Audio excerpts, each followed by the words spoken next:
specifics of this, but in practical terms, it gives some indication of how he intends to protect and sustain this initiative so that we can achieve the laudable goals that we envisage for the introduction of the DRIP program.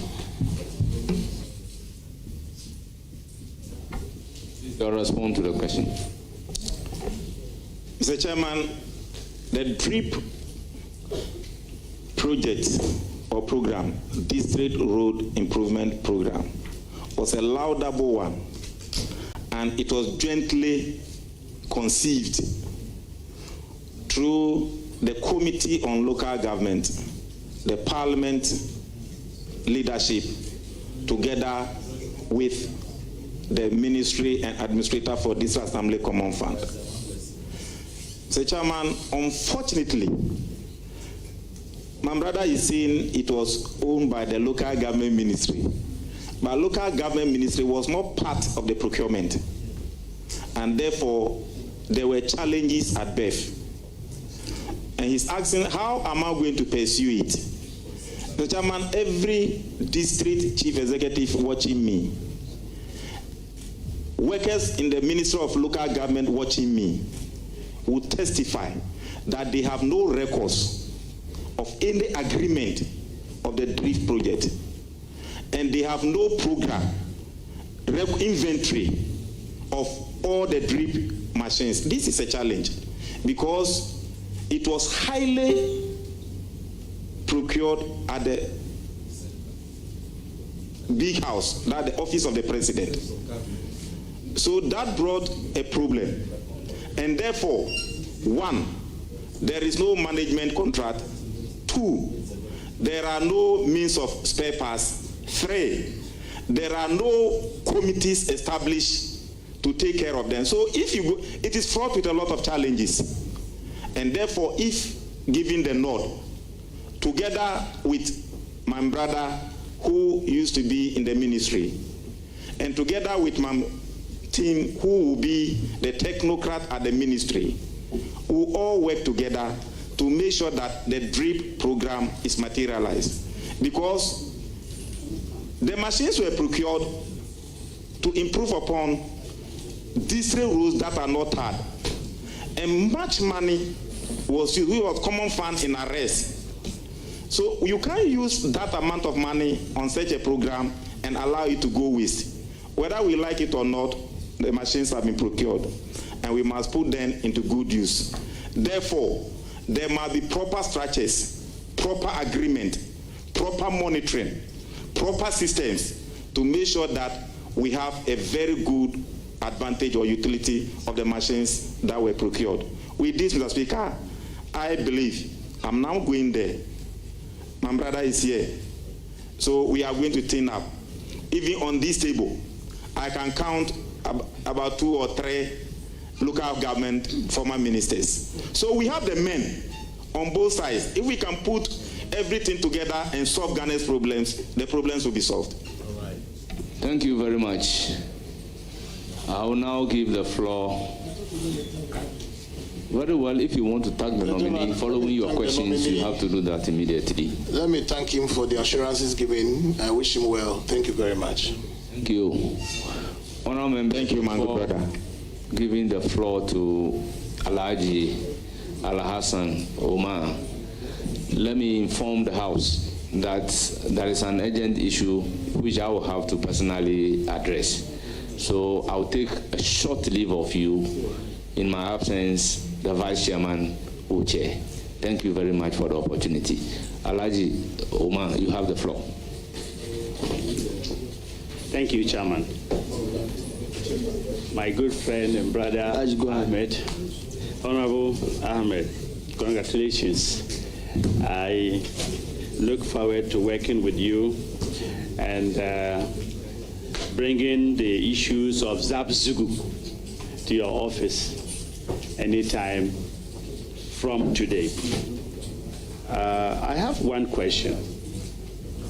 I believe my question may fit to a lot of rural constituencies and districts. And it's simple. Would you consider to decentralize waste management contracts at the MMDCES level, because we see a lot of contracts, whether they like or not, it comes from the top down. Thank you.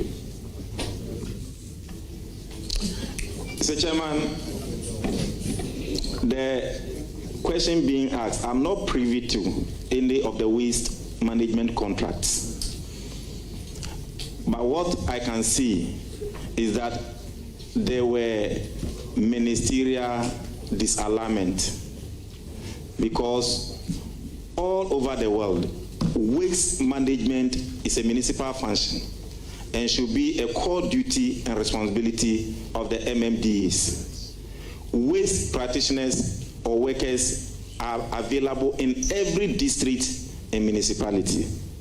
And therefore, the presence of the sanitation ministry will be properly placed in the Ministry of Local Government, because they have their presence in every district.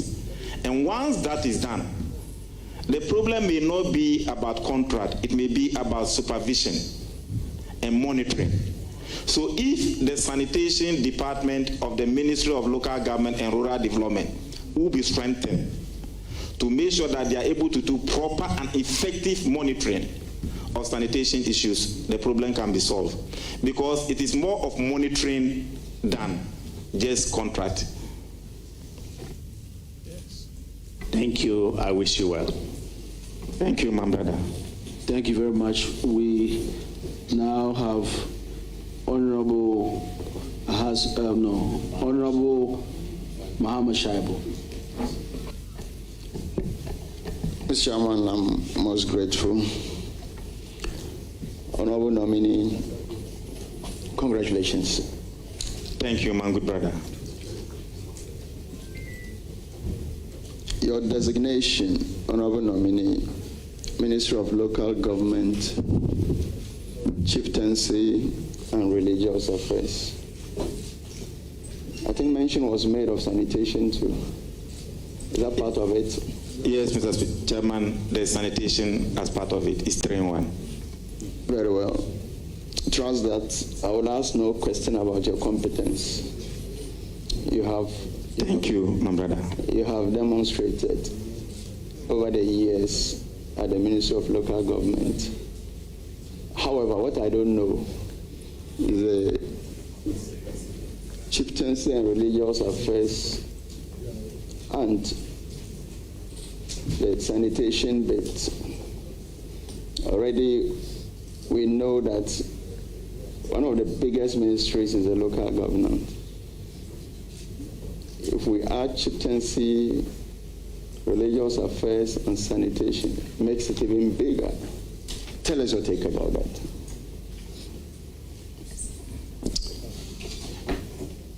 Mr. Chairman, what I can say is that with your help, I will be able to do it. Simply because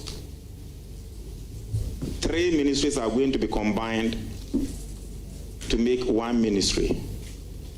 It now becomes structural realignment, where coordinators will be positioned at the other ministries that are being brought together with the local government ministry. The sanitation model department will have a coordinator. The chieftaincy department will have a coordinator. And the local government itself will have a coordinator. And there will be a chief director who will be coordinating all these things. So man work or man duty will be to deepen effective supervision and ethical governance. With this, Mr. Chairman, I believe we will be capable of doing it. Thank you, Chairman, and thanks for the answer technically. Honorable nominee, there's this vexed issue of a turf war, supposedly, between MMDCES and members of parliament. I'm sure you would have had some experiences. Some parties or political parties even went to the extent of asking MMDCES who have intention of contesting for parliamentary elections to step aside. That tells you that even parties recognize that there's a step forward. Tell us what your take is on this and how you will deal with that as a minister for local government when giving the nod. Mr. Chairman, the role of DCEs, MMDCEs, is different from the role of MPs. And having been a member of parliament for 17th year, in my first year, I was given a story, and that is what I can tell my brother here. The current chairman of the National Democratic Congress, Honorable Asiedu Nketia, once told me, Ahmed, when you become a member of parliament, don't be looking at what the DCEs are getting. You chose to be a member of parliament. They chose to be DCEs. Concentrate on your member of parliament and you will go far. But if you are doing your member of parliament duty and you are still looking at what the DCE are getting, they are called chiefs. They are treated as kings and we are treated as servants. If the servants want to look at what the chiefs are getting, there will be that confusion. In the same way, when the DCE is also looking at what the servant is also getting, he will be thinking of destabilizing that servant. And this has been the source of conflict among DCEs and MPs. But if everybody will look at their jurisdiction, that conflict will be done away with. However, as a minister responsible for local governance, when given the nod, having been a whip in parliament for 12 years, Mr. Chairman, I will not, and I will repeat it, I will not allow any DCE to disrespect any member of parliament. In the same way, I will also make sure there's a common platform for DCEs and members of parliament to be able to have frequent meetings for us to understand our various job descriptions. But I've been a whip. There were instances where MPs were caged in Accra for over 9 months. They couldn't go to their constituencies in the name of doing parliamentary business. So if that understanding is not given to DCEs, while the MP is here doing national assignment, the DCE will be rapidly or radically destabilizing the member of parliament. When that one happens, it is not the MP you are fighting. You are fighting the very seat you are sitting on as DCEs. When these things are made clear to the DCEs and the MPs, I think there will be peace. Finally, Mr. Chairman, DCEs who sabotage their MPs in the last elections couldn't win. As a whip, there were many complaints where DCEs were sitting on the common fund of their MPs. Yes, still the MPs won. So it is not how you mishandle your MP's common fund that will make the MP lose.